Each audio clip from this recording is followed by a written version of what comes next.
Hola, muy buenas a todos, aquí les traigo la séptima parte de este fic. El creador es Parcacious, link en la descripción. Capítulo 7. Deja que el mundo tiemble bajo su poder. Una espada enorme que se elevaba sobre miles, más allá de los medios mortales.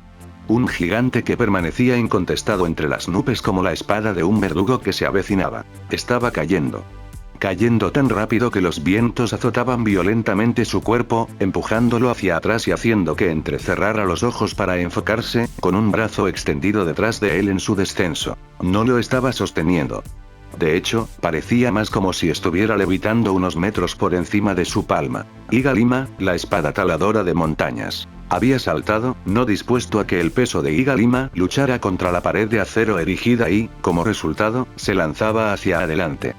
A los ojos del resto, no era más que una especificación que existía bajo la presión del arma que se arrastraba por encima de él. Sin embargo, esa única especificación tenía la capacidad de balancear su brazo hacia abajo e indicarle a la hoja que cayera. Aquello que podía desgarrar las montañas, derribar demonios y la oposición ante él a través del poder puro, reveló su verdadera habilidad.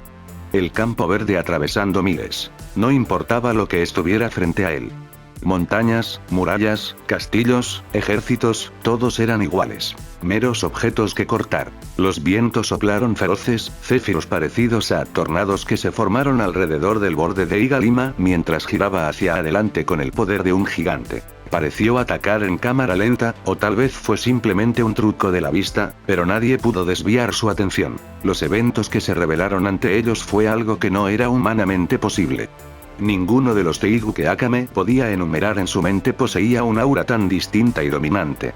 Era sofocante, la sombra de Igalima se extendía por millas y captaba toda la luz del área. El mundo estaba rugiendo, un subproducto de la ruptura de la barrera del sonido. El Aine y los demás que vieron cómo se desarrollaban los eventos no tuvieron más remedio que taparse los oídos, e incluso entonces, las vibraciones viajaron por sus cuerpos. Sin siquiera hablar de respaldo, Shirou lo necesitaba en este momento. La gente de la ciudad fronteriza simplemente miraba en silencio. Este era el hijo de su general. La fuerza del nuevo líder de la ciudad fronteriza. Cuando Igalima golpeó el primer Mountain Shaker, la bestia peligrosa apenas pudo resistir el impulso y fue arrebatada. Luego vino el segundo, el tercero y el cuarto. El ataque de Igalima solo se detuvo con los esfuerzos combinados de los cuatro. Incluso entonces, las montañas que habían llevado a la espalda estaban limpiamente cortadas, la sangre se filtraba en charcos que caían sobre los árboles altos. Ir. La voz de Shirou resonó, sacando a Akame y a los demás de su aturdimiento. A pesar de las heridas que sufrieron los Mountain Shakers, aún no estaban completamente derrotados, y era Shirou quien les estaba ganando tiempo. Una vez que se balanceó, Shirou no pudo levantar fácilmente a Igalima debido a su tamaño en comparación con el suyo. Akame y el resto tuvieron que actuar rápido ya que no estaban seguros de qué peaje estaba pagando Shirou para producir tal arma. Selka rápidamente apartó la mirada, cerrando su boca cerrada por cómo una vez había estado mirando boquiabierta. Simplemente no era el momento de quedarse quieto, no con Shirou asumiendo el mayor peligro. Respiró hondo, los músculos crecieron y los dedos de los pies se clavaron en la tierra. Se lanzó hacia adelante con sus parientes, su forma ágil completamente adaptada para maniobrar a través del denso bosque y se asemejaba a la figura de un jaguar esquivo. Los códigos místicos que Shirou había rastreado para ella tenían la forma de dos dagas atadas a sus muslos. Una vez apuñalado, Shirou le había informado que una daga tenía la capacidad de infundir ceguera temporal mientras que la otra infundía parálisis. Shirou luego le explicó cómo usarlos correctamente, pero dejó de escuchar después de que él comenzó a usar terminología con la que no estaba familiarizada. Ella simplemente asintió con la cabeza desde entonces y estaba segura de que era lo mismo para los otros cazadores de Ewa. Además, lo único que importaba era que ella sabía que apuñalarlos era todo lo que tenía que hacer. Solo tenía que pensar en la gente de Agesi como uno de los muchos animales salvajes que su gente cazaba en los terrenos de caza anteriores de Ewa y atacar antes de localizar su presencia. Ella igualó su ritmo, no estaba dispuesta a cansarse demasiado pronto. Desde donde estaba, podía ver a la gente de Agesi todavía atrapada en un estado de shock por la pantalla de Shirou. Sería la última escena que verían, y no fue por Selka. En cambio, con una velocidad casi imperceptible para el ojo común, una hoja entraba y salía, dejando pequeñas marcas sobre el cuello del enemigo o la piel expuesta. Un corte fue todo lo que hizo falta para que llegara la muerte. Una maldición venenosa que no distinguía a nadie. Selka abrió los ojos y fue lo suficientemente rápida para notar que la figura de Akame se desenfocaba, su espada encajaba en su vaina mientras se movía hacia otra parte. Era como si Akame estuviera diciendo soy mejor que tú, con lo rápido que estaba derribando a sus objetivos, y eso molestó a Selka, quien se enorgullecía de ser la única mujer cazadora en Eywa. Además, se decía en Eywa que solo los más capaces podían decidir a sus compañeros. Teniendo en cuenta que había visto a Akame al lado de Shirou antes, una parte de ella se sentía subconscientemente amenazada. Ella no quería perder. Apretando los dientes, Selka lanzó tierra al aire mientras se lanzaba hacia adelante, pateando el suelo y tejiendo entre densos parches de zarzas para alcanzar su objetivo. Con un solo movimiento, sus manos se movieron a sus muslos, desenganchando las dagas que Shirou le había dado y sujetándolas con un agarre inverso. El enemigo apenas la vio venir. La gente de Eywa siempre había sido físicamente superior a todos los residentes locales de Wakoku, y los Ageshi no eran una excepción. Si no fuera por el hecho de que los Eywa fueron emboscados y se vieron obligados a luchar contra las bestias peligrosas que la gente de Ageshi había enviado, entonces Eywa no habría caído tan fácilmente. La daga en su mano izquierda cortó el brazo del enemigo, su cuerpo se congeló cuando la parálisis se instaló antes de que la daga en su mano derecha cortara su garganta. El hombre que acababa de matar no estaba solo, había otros 3 a su alrededor. La miraron estupefactos antes de recomponerse rápidamente. Habían pasado por muchos conflictos y podían sofocar su malestar por la fuerza. La única razón por la que los habían tomado desprevenidos antes era que nunca habían visto nada parecido a lo que había hecho Shirou. En cualquier caso, miraron a Selka mientras preparaban sus armas, 2 espadas y una lanza de metal que colgaba sobre sus espaldas. Morir. Uno de ellos gritó, empujando hacia adelante con su espada. En el pasado, la gente de Ageshi siempre había estado mal equipada. Sus armas no eran más que herramientas primitivas, ya que generalmente confiaban en sus cuerpos para derribar objetivos. Esta vez fue diferente. Los ojos de Selka trazaron la trayectoria de la hoja y sus manos se movieron para intervenir, el sonido metálico del metal resonando mientras las chispas iluminaban su rostro. Enfrentadas contra la espada de su enemigo, las dagas que Shirou le había dado hicieron más que solo sostener la espada enemiga. Lentamente lo estaba atravesando. En cualquier momento, la espada se rompería y su daga apuñalaría directamente la armadura de cuero ligero del enemigo. Al darse cuenta del peligro que corría su camarada, las otras 2 personas de Ageshi atacaron. Uno se movió para golpear detrás de ella mientras que el otro rodeó su espalda. Al ver una espada apuntada directamente a su garganta, usó su mano libre y la apartó mientras empujaba con los pies para evadir el ataque en su punto ciego. No es que lo necesitara, ya que una columna de fuego quemó al enemigo hasta convertirlo en cenizas. Ella sonrió, saliendo del bloqueo de la espada y volteando hacia atrás en el aire. Torrentes de diferentes elementos envolvieron a sus enemigos cuando el resto de los cazadores de Eywa la alcanzaron. Adelante. Ella gritó. Una mano señaló hacia adelante. Las armas que Shirou le había dado a la gente de Ageshi no se limitaban a las suyas. Vienen en varias variedades que incorporan diferentes rangos y habilidades. Sus dagas, por ejemplo, eran para la proximidad, mientras que el ataque que había eliminado a las 3 personas de Ageshi era de una espada que arrojaba llamas. A pesar de derrotar a sus oponentes, Selka no se rindió. Estaba tratando de llevar la cuenta de cuántos enemigos derrotó Akame para saber cuántos tendría que derrotar. Desafortunadamente, en su pelea anterior, Selka había perdido el rastro de Akame, quien se dirigió directamente a la línea de fondo de Ageshi. Akame se movía en las sombras, pasando por alto el forraje común y buscando a alguien de importancia. En cualquier ejército, el que absolutamente necesitaba morir era el comandante que organizaba todo el ejército. Para matar una bestia o un ejército, basta con apuntar a su cabeza. Cualquier otra persona que apuntaría al cuerpo era solo un tonto sin experiencia que desperdiciaría los esfuerzos de muchos. El comandante era a quien apuntaba. Sin que el líder enemigo se hubiera ido, no importaba cuán dañado estuviera el resto del ejército, todavía había una posibilidad de recuperación y reorganización. Ella no permitiría que eso sucediera. Para evitar ser detectada, usó la distracción que Selka y la gente de Eywa estaban causando para colarse silenciosamente en su destino previsto. La gente de Ageshi había venido con aproximadamente 200 personas para sitiar la ciudad en la frontera. Se suponía que la principal vanguardia eran los Mountain Shakers, pero actualmente estaban ocupados.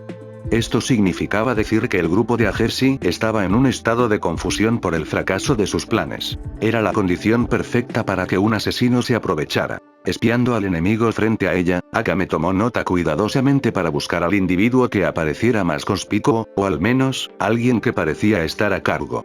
La gente de Ajeshi no era como la gente de Eiwa, que prefería usar pieles de bestia más claras. En cambio, usaban atuendos que se parecían a los de los bandidos, usando cualquier cosa que pudieran tener en sus manos que fuera suficiente para la defensa. Hizo la tarea de Akame más difícil, pero fue capaz de decir a través de la experiencia quién estaba al mando. Todo lo que tenía que hacer era rastrear la línea de visión del soldado común.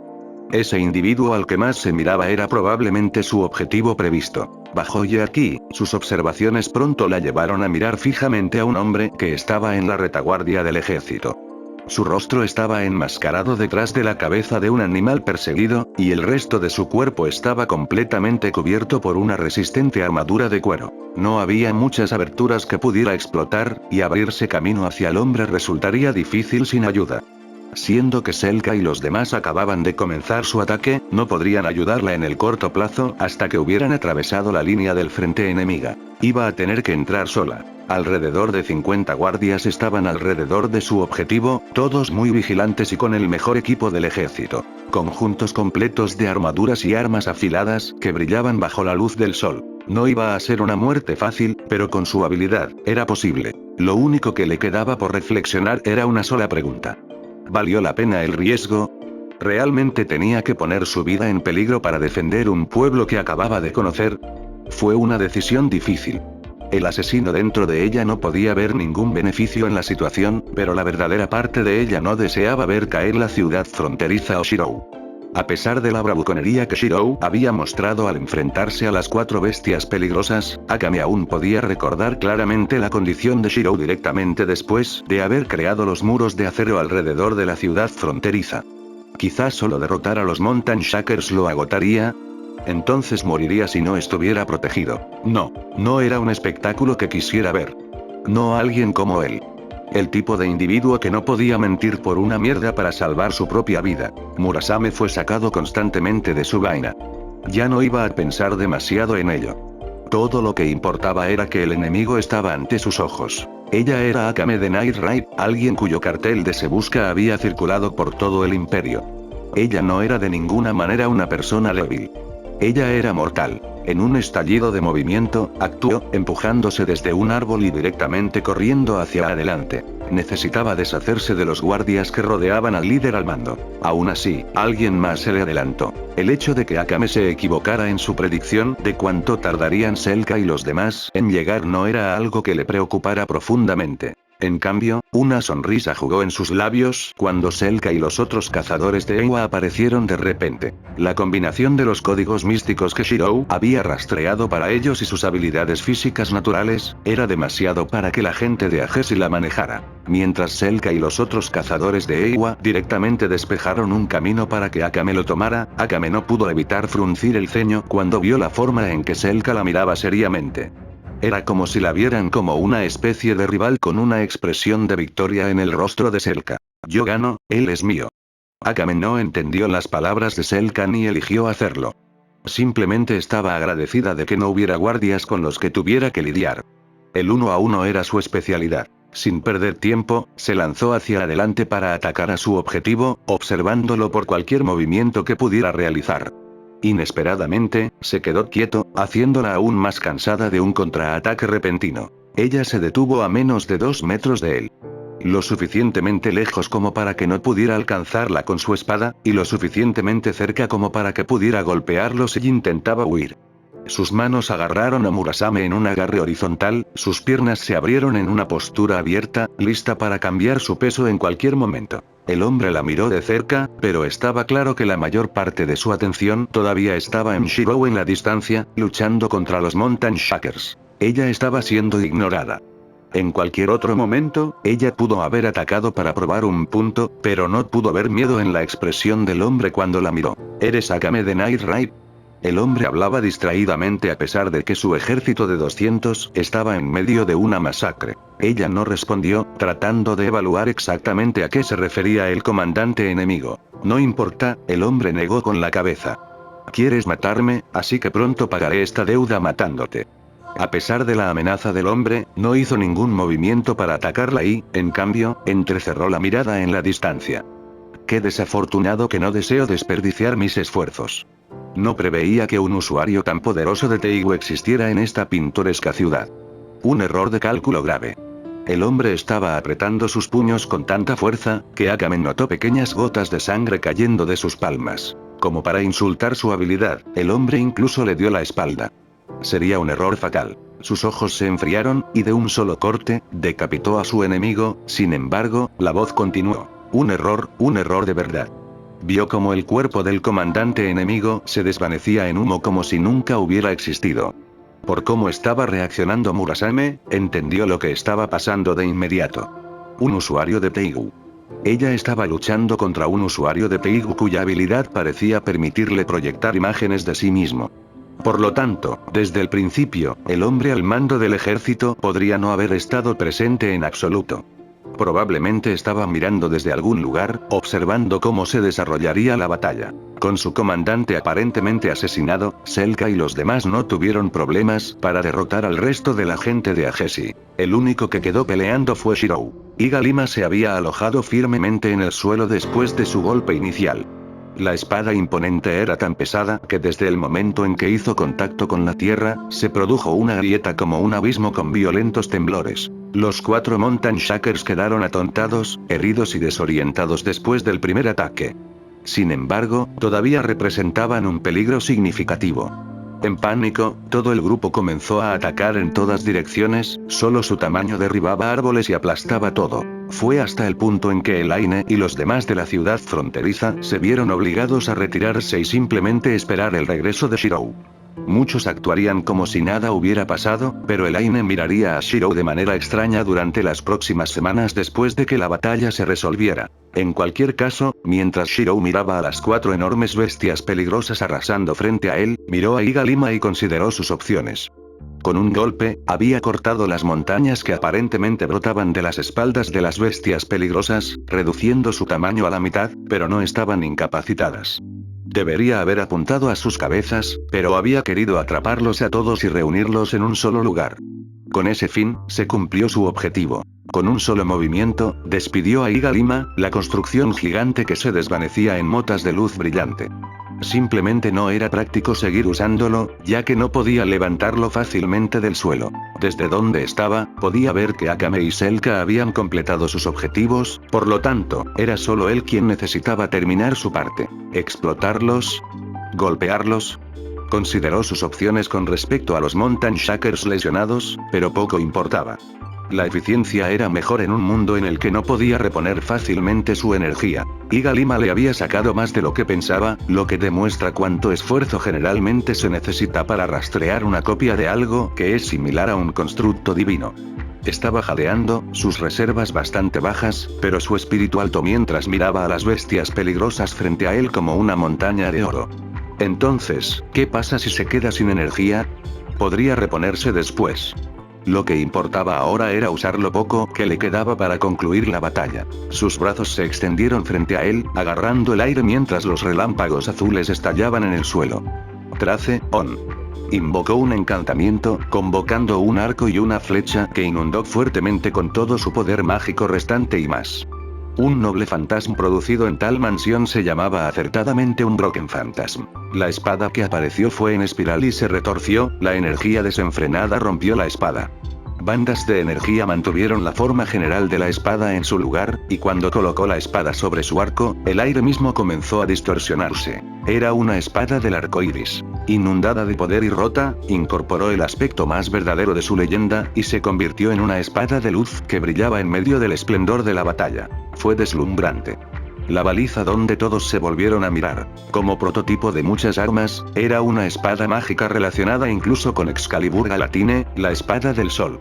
Se formaron ondas en el espacio, distorsiones que parecían a punto de romper la realidad. Para Selka y la gente de Eywa, la vista no era solo un Teigu o una simple flecha, era una escena de liberación. La encarnación del dios de la luz que adoraban en la naturaleza y un arma de lo divino. La luz atravesaría la oscuridad, iluminando los cielos. Deja que el mundo tiemble bajo su poder. Una espada enorme que se elevaba sobre miles, más allá de los medios mortales. Un gigante que permanecía incontestado entre las nubes como la espada de un verdugo que se avecinaba. Vuela, sus rodillas se doblaron, sus brazos extendidos. Un brillo que se extiende para revelar el arco iris. Kaladbolk. El mundo explotó, la onda de choque arrancó de raíz los árboles y el follaje cercanos cuando la cuerda del arco se soltó. Shirou no fue la excepción, ya que fue lanzado hacia atrás como una muñeca de trapo, completamente sin poder cuando la luz de su ataque se expandió para parecerse a una estrella fugaz. Reunidos, y absolutamente incapaces de evitar el ataque debido a su tamaño, los Mountain Shakers solo pudieron rugir de dolor cuando la flecha los atravesó directamente a todos. El espacio mismo se retorció, haciendo inútiles todas las defensas que las bestias peligrosas levantaron. Cuando el ataque se disipó, solo quedaron restos inmóviles. El hombre que observaba cómo se desarrollaban los acontecimientos en la distancia no podía creer lo que acababa de ver. La importancia que le había dado a Shirou aumentó significativamente, pero el hombre no se arriesgaría a tener un encuentro todavía. Con un solo movimiento, se retiró en dirección a Jessie. Debían hacerse los preparativos. Mientras tanto, el propio Shirou se quedó perdido. Esperaba dolor cuando fue lanzado hacia atrás por el retroceso de su propio ataque, pero contrariamente a sus expectativas, lo habían atrapado. Miró hacia arriba, justo a tiempo para ver la expresión neutral de Akame, y eso era todo lo que necesitaba ver antes de relajarse por completo en la confusión interna de Akame. De nuevo. Lo estaba haciendo de nuevo. No importa cómo Akame trató de razonar consigo misma, no podía entender cómo Shirou podía confiarle su vida tan fácilmente cuando ni siquiera estaba seguro de si ella era realmente una amiga o una enemiga. Idiota, las palabras dejaron sus labios antes de que se diera cuenta de sus acciones. Shirou la miró, pero ella fingió que no podía verlo. Además, ya se veía terriblemente cansado, similar a su estado en el pasado. Su tez estaba algo pálida y parecía tener problemas para mantener los ojos abiertos. ¿Necesitaba traerlo de regreso a su centro de sanación? Ella contempló el asunto a fondo, pero no pudo actuar cuando Selka y los cazadores la rodearon rápidamente, con sonrisas en sus rostros. La batalla había terminado, y para su crédito, Akame pudo mantener la neutralidad de su rostro a pesar de su confusión interna. Un escalofrío recorría su espalda al ver la forma en que Selka y los cazadores de Eywa desfilaban con un Shirou exhausto arriba y abajo en el aire como si fuera una especie de animal exótico. Peor aún, no estaba siendo excluida a pesar de lo pequeña que se hacía parecer. El rubor que subió por su rostro claramente no se debió a su vergüenza por participar en tal evento, sino a que no podía controlar lo rápido que latía su corazón y bombeaba sangre furiosamente a través de su cuerpo. Mejor aún, lo más probable es que fuera el resultado de un estado posterior al entrenamiento en lugar de que ella ya no esté acostumbrada a actividades alegres. Muerte, asesinatos y objetivos, eso era todo lo que su vida siempre había tenido en cuenta después de que sus padres la vendieron, y era algo que nunca creyó que cambiaría. Por eso, ella se estaba poniendo nerviosa gradualmente, incapaz de determinar la emoción por lo que era y creyendo que era otra cosa. La cantidad de veces que se había sorprendido moviendo la mano hacia la espada en un intento por huir eran demasiadas para contarlas, pero su papel en el asesinato del comandante enemigo no podía quedar sin explicar. Había salvado tantas vidas como el comandante enemigo podría haber matado, lo que hacía que sus contribuciones fueran muy significativas. La gente de Eywa era físicamente fuerte, su sustento se basaba en la caza de bestias y animales. Una vez en sus garras, incluso alguien tan ágil como Akame se quedó indefenso debido a sus propias restricciones. Después de todo, no podía matarlos solo por compartir su entusiasmo, y además, la sonrisa subconscientemente subiendo por su rostro era una clara señal de cuán contagiosa era la atmósfera actual. La gente de Eywa no la soltaría hasta que hubieran mostrado su agradecimiento y eso fue lo mismo para Shirou, quien simplemente decidió desmayarse por su esfuerzo. Ya estaba cansado de esforzarse en el conflicto anterior y todo lo que quería hacer era reponer su energía lo más rápido posible. Sin embargo, sus esfuerzos se vieron frustrados desde el principio ya que se dejó llevar rápidamente, una mano que seguía tratando inútilmente de alcanzar los cuerpos de los Mountain Shakers. Se había desmayado en ese mismo momento, dejando solo a Akame para hacer frente a la situación. Para cuando Akame había escapado, ya era última hora de la tarde dentro del área de la ciudad fronteriza donde la gente de Eywa había establecido su residencia. Estaba jadeando por respirar, su cara estaba tan roja que el vapor podría haber estado saliendo de ella. Su atuendo actual coincidía con los estándares de las mujeres de Eywa, prendas sueltas de piel suave que parecían más ropa interior que ropa real. Su cuerpo y sus piernas quedaron completamente expuestas, mientras que las pulseras de tobillo y muñeca forradas con plumas se colocaron alrededor de sus manos y pies. Las mujeres y los hombres de Eywa se vestían de tal manera que mostraban su físico tonificado. Como tribu de cazadores, cuanto más saludable parecía un individuo, más atractivo era para los miembros del sexo opuesto. Esto fue lo mismo tanto para las mujeres como para los hombres.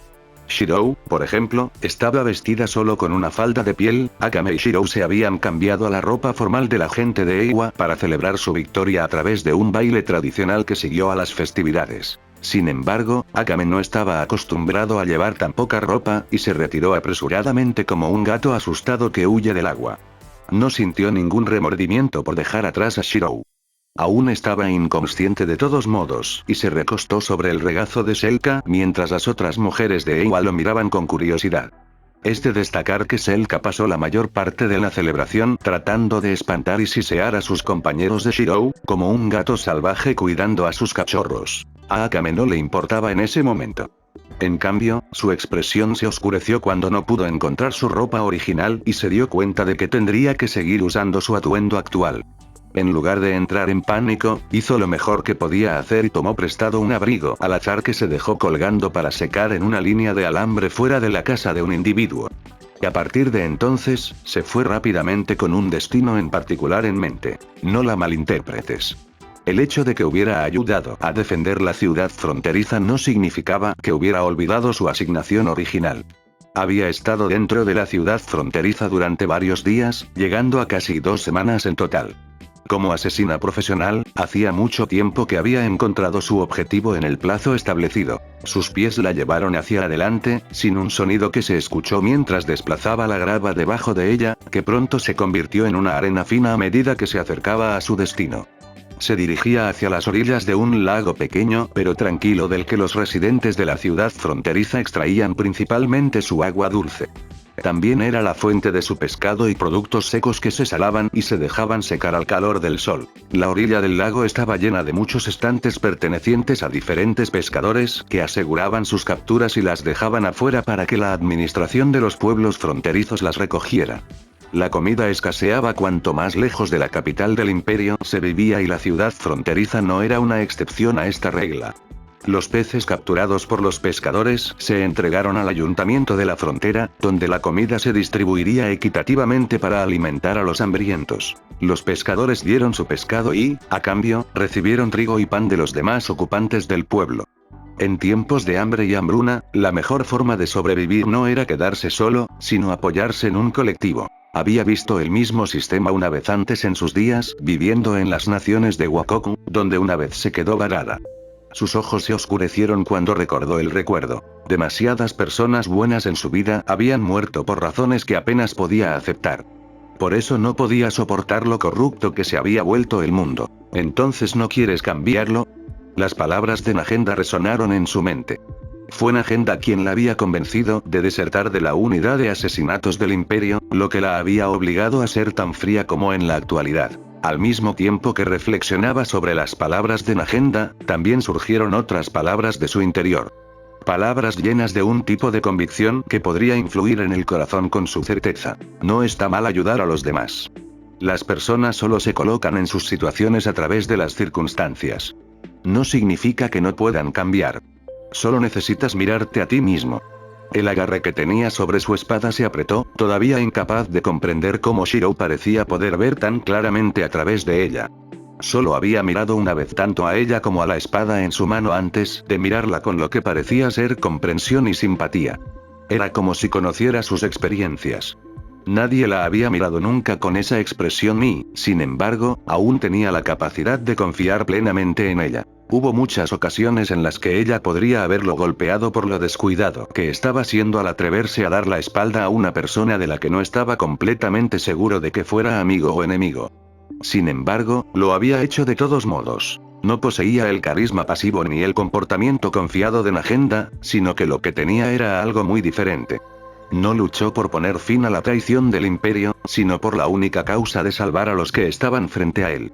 Confianza, empatía, altruismo, fue una persona que no dudó en poner su vida en juego por un grupo de personas como Selka a quienes ni siquiera conocía antes. Entonces, ¿qué pasa con ella? Incluso si no estaba siendo directo al respecto, ¿por qué parecía que estaba tratando de salvarla? Para demostrarle que las cosas que una vez había creído en su propia ignorancia posiblemente podrían ser verdad. El pensamiento la hizo detenerse, pero no pudo contemplar más. Había visto a su objetivo, Edwin Polus, un poco lejos de la orilla del lago. Maniobró alrededor del área, deteniéndose solo cuando su espalda fue colocada contra un árbol a 10 metros de distancia. Con un solo movimiento, bajó su centro de gravedad e inclinó discretamente la cabeza hacia un lado para observar los movimientos del enemigo. Ella se congeló momentos después de hacerlo. «Oye, calvo. Eso no fue justo. Dijiste que no te moverías». Era una voz familiar. Uno que se había acostumbrado a escuchar en su tiempo al observar a Shirou en su casa. «No te moviste contra Ana, pero te moviste por mí. Eres un tramposo». Miró de nuevo, y efectivamente, vio las diminutas figuras de los hermanos de Shirou mirando a Edwin Polus, quien sostenía una espada de madera ligeramente en su mano izquierda.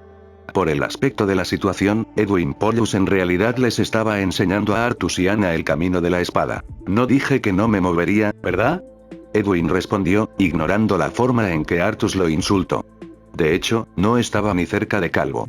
En cambio, tenía una cabeza llena de cabello que había peinado hacia un lado para no interferir con su línea de visión. Pero no te moviste por Ana», tartamudeó Artus mientras se quejaba, sintiéndose ofendido. Tanto Artus como Ana habían comenzado con aprensión hacia Edwin, debido a la forma en que su padre les había advertido una vez que se mantuvieran alejados del hombre, pero los tiempos habían cambiado. Habían encontrado a Edwin tomando la vida de un pescador junto al lago y en su curiosidad de niños se le habían acercado después de deshacerse de Elaine. Para ser justos, su primer encuentro tuvo a los dos niños golpeando a Edwin con las dos espadas de madera que Shirou les había dado como regalo y no condujo a mucho más. Fue solo después de que los dos siguieron llegando que Edwin se rindió a su destino. «El hecho de que me hayas hecho mover no es algo de lo que estar orgulloso». Edwin fue paciente. Como hombre que había servido en el ejército, no se vería afectado por los lloriqueos de un niño.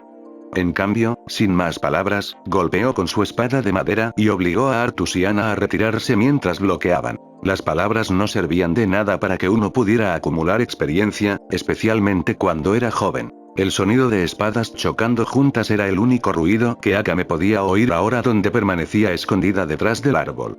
Interiormente, estaba en conflicto. Esta era su mejor oportunidad para atacar. No importa cómo lo viera, la interacción de Edwin con Artus y Ana estaba embotando su sentido de la conciencia.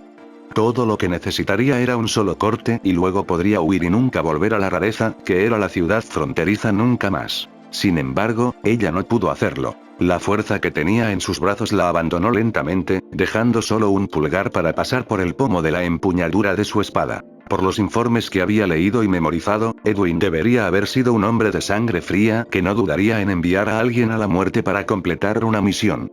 Lo que estaba viendo en cambio era un individuo de mediana edad malhumorado que, a pesar de estar molesto, se tomó el tiempo para enseñar y cuidar a los hijos de su ex general. El hombre descrito en su información ya había muerto, Akame estaba seguro de ello. Este no era el mismo individuo que le habían encomendado matar en absoluto. Por difícil que fuera de creer, Edwin Polus había cambiado, y la única persona en la que podía pensar que podría haber sido la causa, era Shirou. Alguien a quien ella misma todavía estaba confundida sobre cómo categorizar. Shirou era un individuo que podía cambiarlo todo. Para él, no había imperio ni ejército revolucionario, solo aquellos que necesitaban ser salvados y un lugar seguro para vivir. Esa era la ciudad fronteriza. El asentamiento que existía en el límite donde era posible evitar todo conflicto. Una imagen fue tomando forma gradualmente en su mente. La desaparición de Raiga y los bandidos de la montaña, la gran cantidad de personas de alto perfil en la ciudad que la rodea. El imperio no se había ocupado de ellos como había afirmado el ministro, sino que los había perdido de vista. No pudo evitar pensar que, si el imperio y las otras naciones pudieran ser como la ciudad fronteriza, todos los conflictos terminarían eventualmente.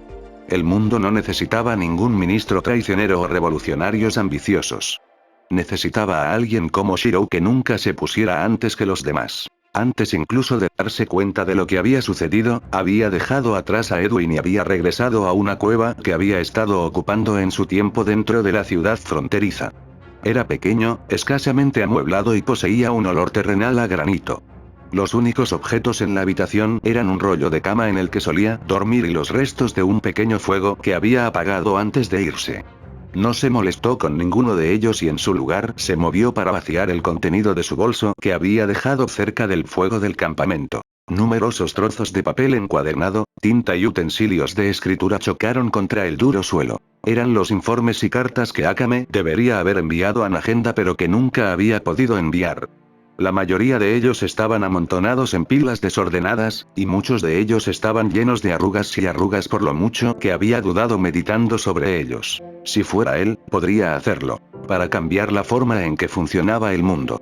Un lugar sin mentiras. A pesar de que no parecía tener ninguna ambición, a pesar de que todo lo que quería era mantener a salvo a los que estaban frente a él, ella ya podía imaginar el alcance de lo que haría cuando otros eventualmente lo pidieran ayuda. No dudaría en actuar. Cerró los ojos, su pulgar desenganchó el pestillo de su funda. Los informes y observaciones que había hecho, no los enviaría. No era que no confiara en sus camaradas en Night Raid, pero el hecho de que Night Raid fuera una facción bajo el ejército revolucionario marcó la diferencia. Si el ejército descubría la capacidad de Shirou para crear un nuevo Teigu o incluso el hecho de que él mismo era un formidable usuario de Teigu, entonces no había forma de que el ejército revolucionario lo dejara en paz. Simplemente era demasiado peligroso y no era algo que quisiera ver. Nagenda la había convencido de luchar para cambiar la corrupción desenfrenada en el mundo, pero Shirou le había enseñado lo que significaba confiar en los demás. En este momento, eligió creer en un camino que nunca pensó que funcionaría. Confiar en sus valores que alguna vez fueron suyos antes de que ella cambiara. Así como Edwin Pollux del ejército había muerto, Akame de Night Raid había sufrido una transformación similar. En un destello de plata, los documentos detallados que tenía ante ella se redujeron a innumerables tiras de papel que se redujeron a cenizas en medio del crepitar de una llama recién encendida. Nagenda y los demás definitivamente vendrían a buscarla, y cuando lo hicieran, haría todo lo posible por convencerlos. La esperanza que había encontrado en un lugar donde toda esperanza parecía estar perdida, ya no era algo a lo que deseara renunciar. Ella ya no era solo Akame of Night Raid, sino Akame of the Town of the Border, Kaya. Una ciudad que lleva el nombre de una flor de nuevos comienzos.